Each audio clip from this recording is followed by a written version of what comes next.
Hey there everybody, Eric from Outer Limitless coming at you today with another video. Here in my hands, the prototypes of the Work Tuff Gear Woodscraft Chanto. This is a knife that I designed. Work Tuff Gear built this absolutely beautiful, fantastic prototypes here. At this point, I've put these through the paces. Well, specifically this particular knife, I've put it to good use. I've tested it. I have a bunch of feedback that has now gone to Work Tuff Gear, and well, here in my hands, the production samples of the Work Tuff Gear Woodscraft Chanto. So we have now pushed beyond the prototype stage. This here is the production stage, and these are the production samples. Now, there are actually two versions in my hands. There's some subtle differences, and what we're gonna do today, I'm gonna show you the evolution of this knife. I'm gonna show you really the original prototype, some of the geometry and the features, how it is now translated into the production samples, and the subtle differences between the two models. But with that said, I have a whole bunch to do and a whole bunch to share with you, and if you're interested in seeing a little bit more about what I'm about to get into, do me a favor, stay tuned.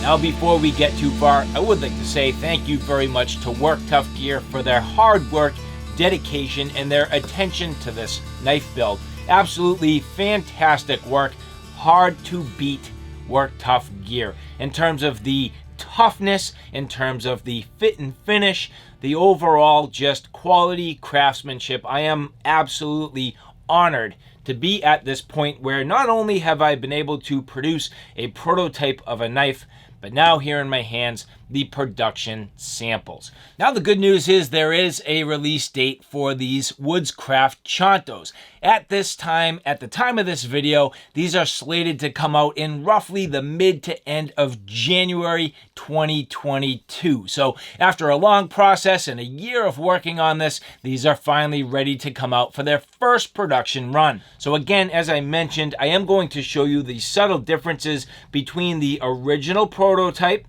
and now two different subtle versions in the production model. Now, at a quick glimpse, it's really hard to tell, but when you look a little bit closer and you sort of see the fine details, you'll go, aha, I get it. So with that, let's turn the camera around and we'll get into these details. Now again, this is one of those things where the devil's in the details. First off, let's take a real quick look at the original. This is the prototype that I've really been putting the most time into working and beating on and absolutely pounding. You can see here the finish pretty much completely worn off. Now it literally looked almost identical to this knife, and you can see the vast difference. This is sort of their black wash finish, which now at this point, you know, it does wear over time, which I like. I love the way this knife looks at this point, but the subtle details. First off, the original handle, this was sort of an epoxy resin handle. You'll notice now as we move into the production model, now again, there are a couple different versions here, but as we get into this particular one here with the black wash finish, and now more of a G10 handle with the bright orange liners. That is kind of what I was really hoping for, just to get that nice pop and that really cool looking handle. The sort of subtle details, right? So the first thing is the density on the handle material. So the epoxy resin is less dense than the G10. So the first thing is this production model is actually going to feel a little bit more neutrally balanced. And in fact, when we look at it here, right on that finger choil, literally perfectly balanced. That's the first thing about the Chanto. I wanted this to feel very light and nimble in the hand, and as you can see here, extremely well balanced and comfortable right on that choil, just about perfect. So now with the G10 handles being a little bit more dense than the original epoxy resin handles, this is an extremely neutrally balanced knife. Now the next thing is one concern I had during testing, and it wasn't too big of a deal, but the tip very, very fine. As you see how fine the tip of the knife is,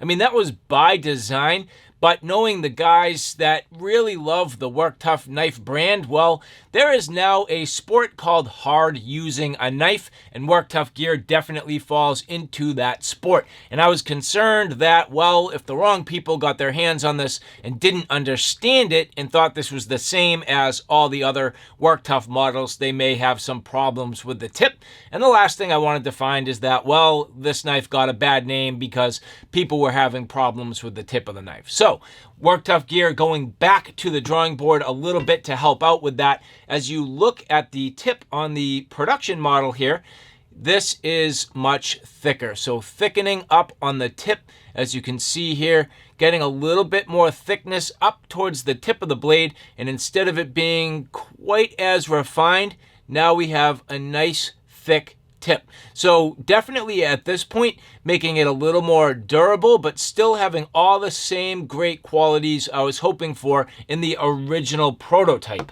Next, when I was getting to work on the design of the Chanto, one thing that I did not envision is wanting this to be literally a one-tool option. I am very much a believer in a two-tool system, two-knife system, so having a larger blade and then a companion knife. And I wanted to very much use this as a draw knife. Again, this is the Woodscraft Chanto. This can be used for a lot of excellent Woodscraft tasks, and I demonstrated that in my original videos. So I left the spine intentionally unsharpened, but I found over time it kind of left me personally even a little bit lacking, wanting that sharpened spine. So, well, we have made that adjustment. So here, clearly, you can see on this production sample that the spine is now nice and square and sharpened. It's still not going to hurt your hands. I mean, it's a little bit sharp there, but now it'll do more of the scraping tasks and then ripping on a ferro rod.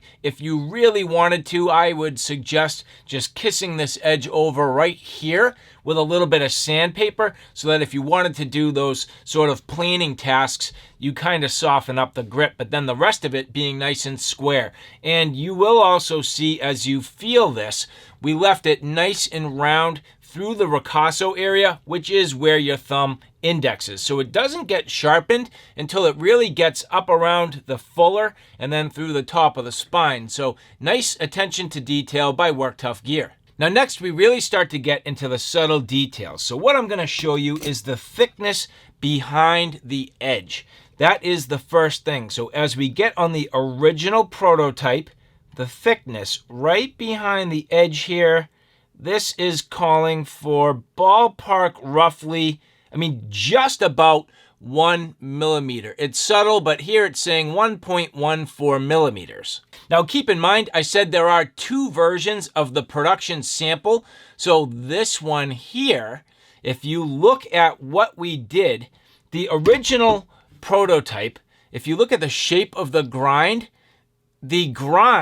for the saber grind is about 2/3 of the way up, and it starts outside of the fuller right here. Well, on this model here, this is sort of an in-between. You'll notice that the grind starts inside of the fuller, a little bit higher than 2/3 up the blade, which what that means is by the time you get down to the edge, it's actually a little bit thinner. Now, I say thinner, it's actually thicker than on the original prototype, but it's thinner than on this one. This one here you can see is the full height grind. This is quite thick behind the edge, and I'll show you that. So again, this original prototype, about 1 millimeter, a little bit more, 1.14. This particular one here with the higher grind, again, it's going to be thicker than the prototype, but not the thickest of all of them. Here you can see 1.56 millimeters. So again, thicker than the prototype, but not the thickest of all of them. This one here, again, having the 2/3 grind, a little bit thicker behind the edge. Coming in at roughly 1.9 millimeters. So again, these really stepping up in thickness throughout the blade and down to that working edge. So going in order here, again, you have the thinner, which was the original prototype. We wanted to go a little bit thicker. we came out with the full height grind and realized it was going to be a little too thick behind the edge.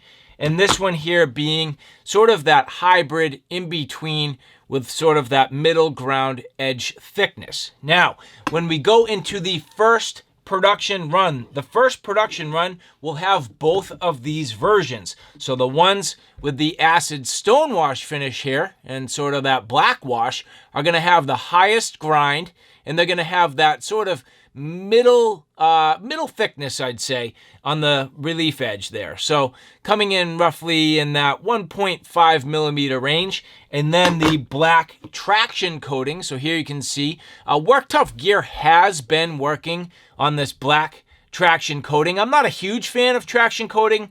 However, Work Tuff did want to use it, and that's their choice. And I'm supportive of that. They do want to test it and try it and see how the market likes it. So here, again, this is closer to 1.9 millimeters behind the edge. Now, taking a quick look at the edge grind, you can see on the prototype, it was a nice convex edge, but not terribly tall. And when you compare it now against the production run sample, you can see that convex edge much higher. So because the blade stock is a little bit thicker, we do end up with a nice tall convex grind. And so that is going to be the configurations going into the first production run. So if you happen to land one of these, you will have potentially your choice of one of the other. So depending on what you think you want to do. Now, in all reality, I still definitely need to do some testing myself to see where I really want this to land for the final version. It'll be interesting to see how these perform, and each one of these versions is going out for testing with reviewers, so that will be kind of fun to see their impressions and how these knives perform. I'm kind of curious, will one baton better, will one carve better, will they pretty much be the same? And I definitely want to benchmark those against the original prototype to see how it performs. So definitely pretty cool, and I'm looking forward to getting into the testing. Now, some other changes that you will see on the sheath here. This is the original prototype sheath.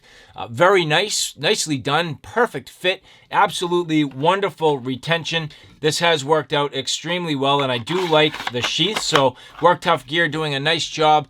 No problems with the sheath, and I definitely trust it. However, the nice thing is, well, they're continuing to grow themselves and make improvements. So this is the version 2 sheath, which will now be the production model sheath. So you can see replaced eyelets, a little bit of a better layout, nicer cutouts, the ability to get this lashed onto a pack, literally perfect retention. So the retention on this, absolutely fantastic. Nice click, zero rattle, just perfect.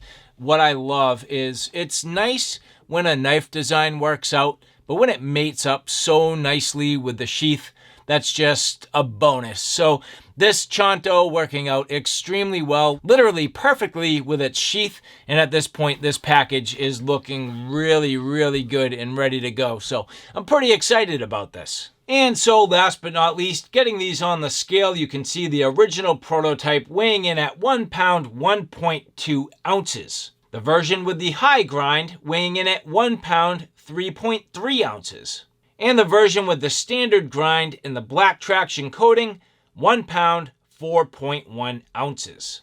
So I think it's pretty interesting when you look at it that way, how much the grind really does sort of change the weight. Now, obviously, as I mentioned early on, there was a subtle difference where the density of the epoxy handles is definitely not the same as the G10, but also you can see at this point, even with the production samples, that the amount of mass and the size of the blade and the thickness of the grind and all that definitely weighs into the overall weight and balance of these knives. So all right guys, there you have it, the production samples of the Work Tuff Gear Woodscraft Chanto.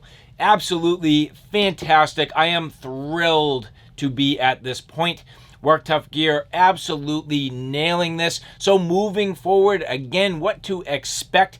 You will see these knives coming out at the time of this video in mid to late January. You're going to start to see other reviewers getting these in their hands. You'll see more Instagram coverage, a little YouTube coverage. Absolutely awesome. And not only that, but, well, it's time for me to do a little bit more marketing myself, to be honest with you. So a lot more coverage to come on the Woodscraft Chanto, but for now, I hope you enjoyed that, and this is a knife that's catching your attention. So all right, guys, thanks for stopping by. I hope you like what you saw. I hope you found it a little bit informative. If you like what you saw, please like, share, and subscribe. And as always, thanks for stopping by. Take care now. I'll see you soon.